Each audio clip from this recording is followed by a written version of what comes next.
السلام عليكم حبايبي، عاملين ايه؟ يا رب تكونوا بألف خير. وصفة جديدة وفيديو جديد، وهنعمل النهاردة مع بعض تحلية كده جميلة وطعمها حلو جدا. ناس كتير قوي بتحبها، والناس بالاخص اللي بتحب القرفة هتحب الوصفة دي جدا. زي ما شايفين هنعمل النهاردة سينابون. هنعمل بقى بطريقة الكافيهات او بطريقة سينابون الاصلية، وبجد ما فرقتش اي حاجة خالص، لا في القوام ولا في الطعم ولا في الشكل. بجد نتيجة حلوة جدا للناس كمان المبتدئ اللي اول مرة تعمل معجنات وبالاخص سينابون في البيت. ما تنسيش اللايك، كملي معايا لاخر الفيديو ويلا بينا. عندي هنا 3 كوبايات من الدقيق، عيار الكوبايه الواحده 125 جرام، يعني مجموعهم بالجرام 375 جرام من الدقيق. دقيق ده يا دقيق مخبوزات يا دقيق جميع الاغراض. هنخله طبعا الاول وبعد كده اشتغل بيه على طول. بالنسبه للمكونات اللي انا حطيتها دي، حطيت معلقتين من السكر، معلقه من الخميره، نص معلقه من البيكنج باودر، وربع معلقه صغيره من الملح، وكمان عندي هنا كيس من الفانيليا.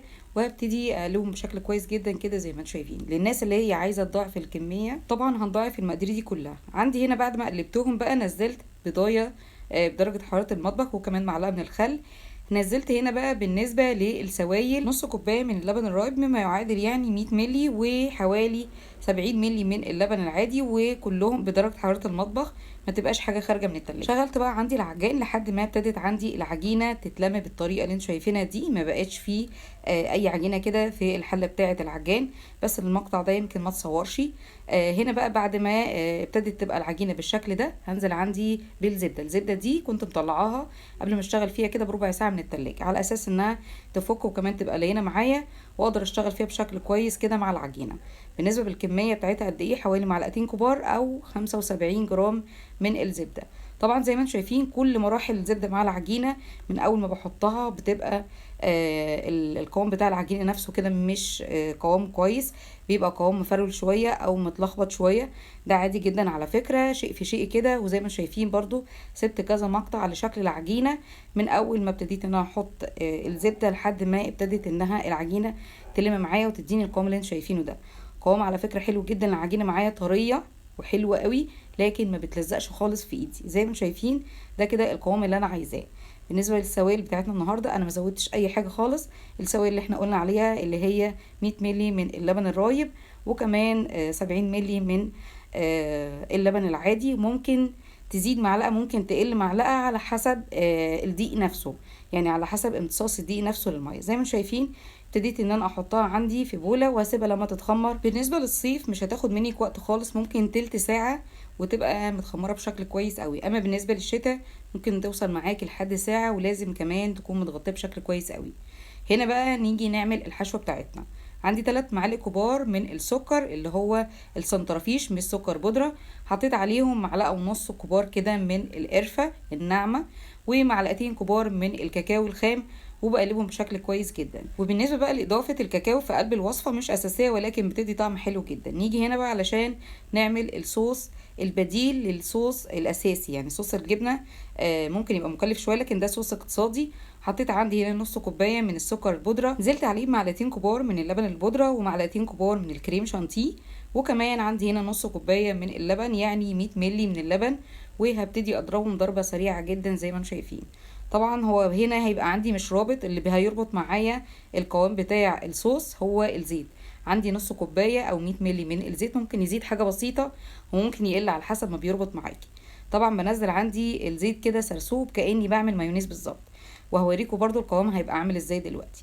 كده بقى القوام اللي انا عايزاه بقى مظبوط قوي وقوام حلو جدا. زي ما انتم شايفين ده كده القوام اللي احنا عايزينه، قوام حلو جدا وصوص كده مميز، وطعمه بجد هيعجبكم جدا في الوصفه دي من غير ما نكلف نفسنا. يعتبر ده كده صوص اقتصادي. وده شكل العجينه بعد ما عدى عليها حوالي تلت ساعه، يعني ما كملتش نص ساعه، وكانت يعني مختمره بشكل كويس جدا. ده علشان درجه الحراره والدنيا، يعني عايزه اقول لكم حر جدا الايام دي. هبتدي دلوقتي بقى على الرخامه انزل العجينه من غير ما افرغ الهواء بتاعها ولا اي شيء، واشتغل بيها على طول. ما حطيتش يعني اي دقيق ولا اي حاجه. عايزه اقولك ابتديت افرد عندي بايديا العجينه قد ايه هي لينه وقد ايه مستريحه بشكل كويس جدا. فردتها وابتديت ان انا ارسم الشكل بتاعها. انا عايزه طبعا شكل يبقى مستطيل شويه، فابتديت ان انا اظبط بالشكل اللي انتوا شايفينه ده، كل ده بايدي. ابتديت بقى اعمل حاجات بسيطه خالص كده بالمردنه، يعني على اساس يبقى شكلها متساوي، وكمان اوصل للسمك اللي انا عايزاه اللي هو حوالي سنتي كده. انا مش عايزه اتخن من كده خالص. عايزه اقول لك ابتديت ان انا اظبطها كده، وبالنسبه للجوانب بتاعتها اظبطها بشكل كويس جدا، مش عايزاها تبقى شكل بيضاوي او حتى مش مظبوط كده. بقت تمام جدا معايا. هبتدي بقى عندي ادهن دهنه كويسه كده العجينه كلها بالزبده. الزبده دي برضو زي ما قلنا هتبقى طالعه من قبلها بشويه، بحيث تكون لينه معايا بالشكل ده. احسن حاجه بصراحه تفردي بيها الزبده على العجينه هي ايديك، عشان يعني تظبطي كده كميه الزبده وتحطيها بشكل متساوي، مش بتاخد منك وقت خالص.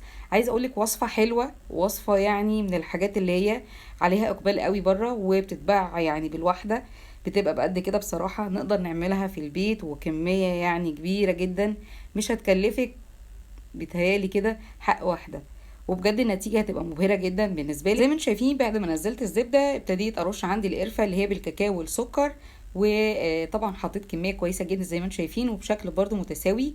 بجيب بقى من كل جوانب الرخامه اي حاجه ممكن تكون نزلت مني كده بمنديل، على اساس لما اجي الم عندي العجينه ما يبقاش فيها اي كده قرفه، او حتى يتلخبط شكل العجينه من خفيه كده. ومن غير ما اضغط هبتدي امشي عندي بالمردنه، بحيث ان انا اثبت عندي الحشوه مع الزبده بشكل كويس، مش حاجه كتيره خالص زي ما شايفين، رايح جاي كده.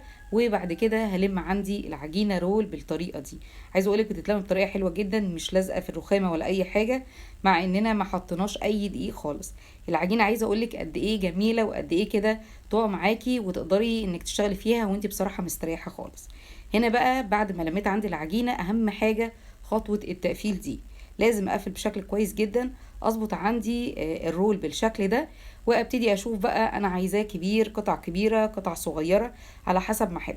وعشان برضو ابقى دقيقه شويه هعمل علامات للقطع اللي انا عايزاها، سواء كبيره او زي ما قلنا كده صغيره.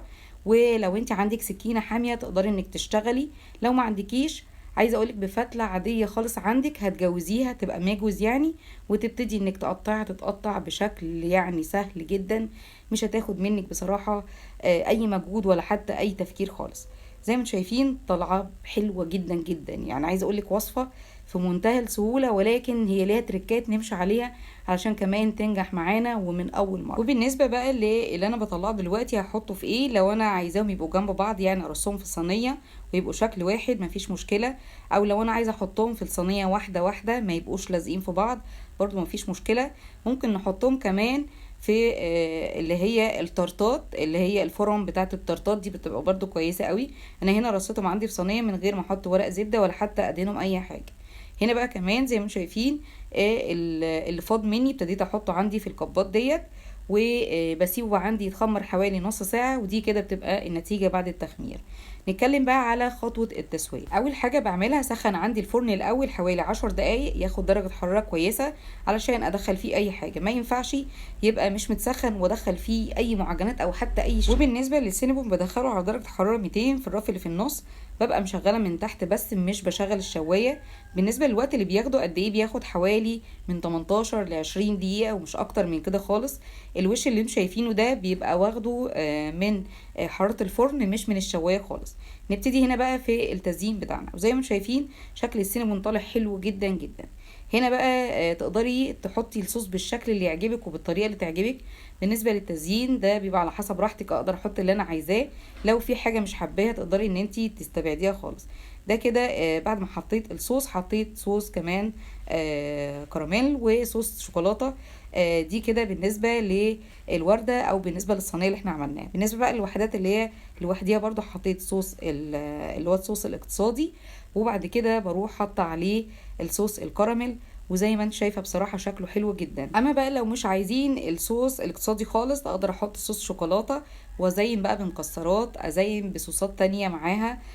ممكن احط مثلا نوتيلا، احط صوص ابيض، اللي انا عايزاه مفيش اي مشكله خالص، كلها كده اختيارات بالنسبه لي. عايزه اقول لك نتيجه مرضيه جدا وحلوه جدا. وبكده يبقى خلص معايا الفيديو النهارده، اتمنى يكون عجبك وجربي مجرد تجربه، والنتيجه بجد هتعجبك قوي. ما تنسيش اللايك والاشتراك، وللمتابعه فعلي زر الجرس على الكل علشان يوصلك كل جديد.